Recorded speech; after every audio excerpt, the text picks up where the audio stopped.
Stickers here! Stickers here! Get your reprogramming stickers, y'all!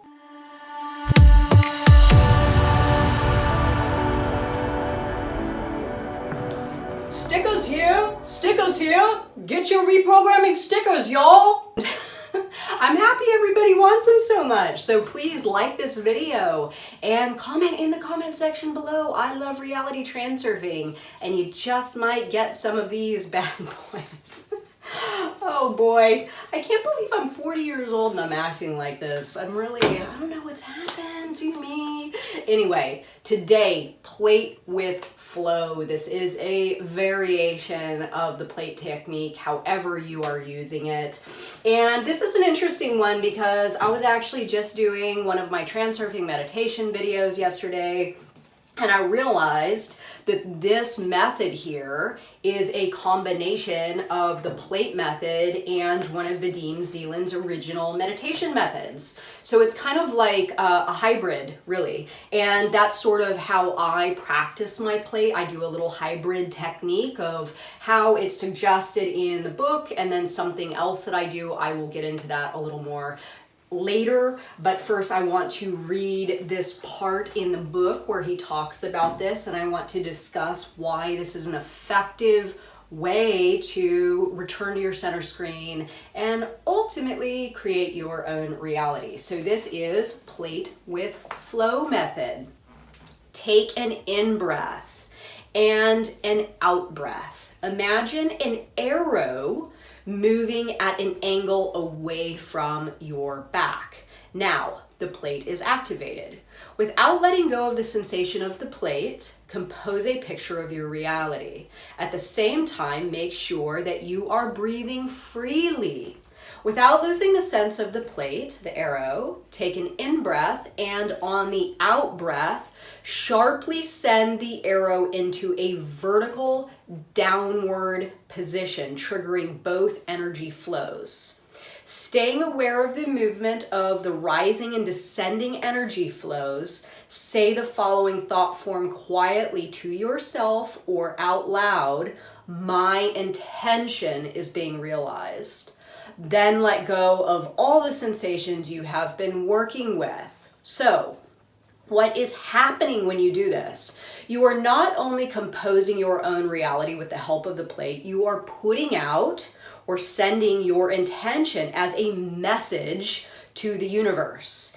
In this way, the energy flow strengthens the work of the plait. If this technique works for you and you enjoy it, you can use this variation of the exercise all of the time.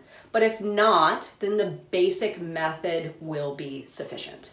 Okay, so the reason that the plait works in the first place, for those of you that have not yet read Tufti, I would highly recommend reading it first. But if you have not yet read it, I will describe the plait a little bit for those that are new to this term or have not yet activated. So the plait is an energetic extension that sort of comes out of the back of our head and in between our shoulder blades and connects, and there's an extension that jets out. So imagine it looks kind of like a fork without the center prong. There's an extension, and then part of it goes into the back of your head and part of it goes between your shoulder blades. First off, let me state that Vadim Zeland told me that everyone experiences the plait in a different manner. So if you feel that it's something different than what I'm describing, it does not mean that you're not doing it correctly. This is a highly personalized sensation, and your work with it is highly personalized. I get a lot of questions from people that ask me, oh, am I doing it right? Is this right? What do I do? Blah, blah, blah. This is really up to you. There's no right or wrong way to work with the plait. And again, this method that I'm talking about is really just the plait with flow is a variation on the method because Vadim Zeland already had a meditation that was similar to this. and he just fused them together. So you can do whatever you want to do. If you have something that you already work with and you want to fuse that together with the plate and make up your own thing, as long as it has the same effect, as long as you still get the same sensation, which should be you returning back to your center place of awareness, you returning back to that center screen.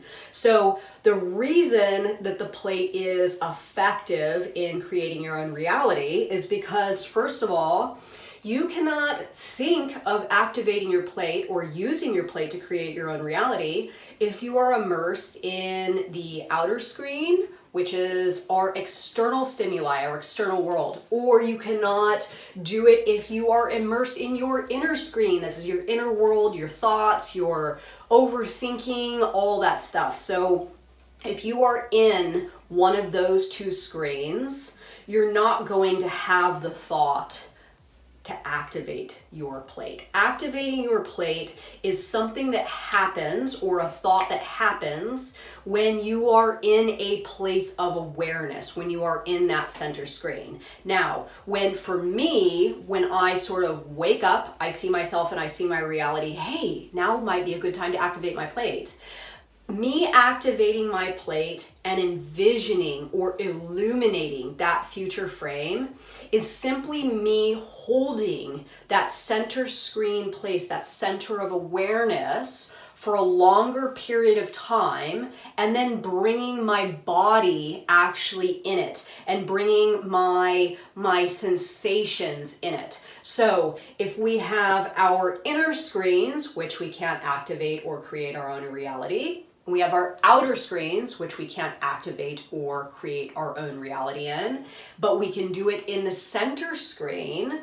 So when you are in this place and you have the ability to create a slide, create a future frame, envision your reality, right? Whatever it is that you are looking to achieve, your goal, your intention.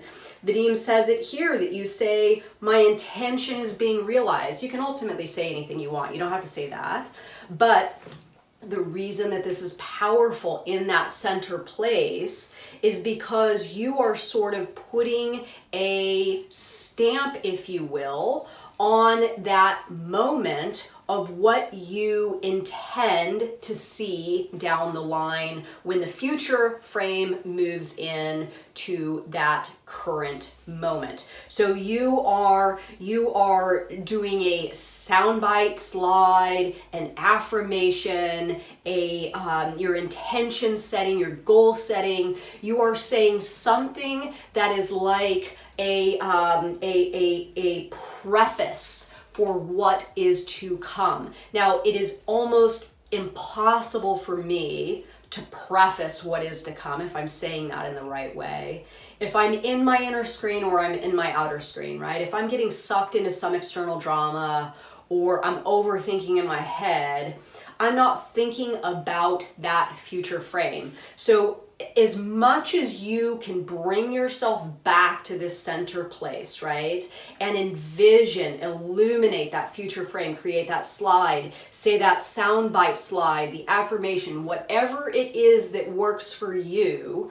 And then you can activate your plate. This is you bringing the sensations of whatever it is you intend to live in that future frame into that present moment. So for me, if I have a goal, let's say I want so many YouTube subscribers, right? I bring myself back to that center place. I see myself, I see my reality. I activate my plate, and then I envision that goal with my body getting brought into the equation. Now, why he's suggesting here that we do this this energetic flow of energy rising and descending out of these transverse arrows, or this plate that's coming out of our body, is because this is going to simply get more energy flowing through, and it's going to make the sensation more powerful.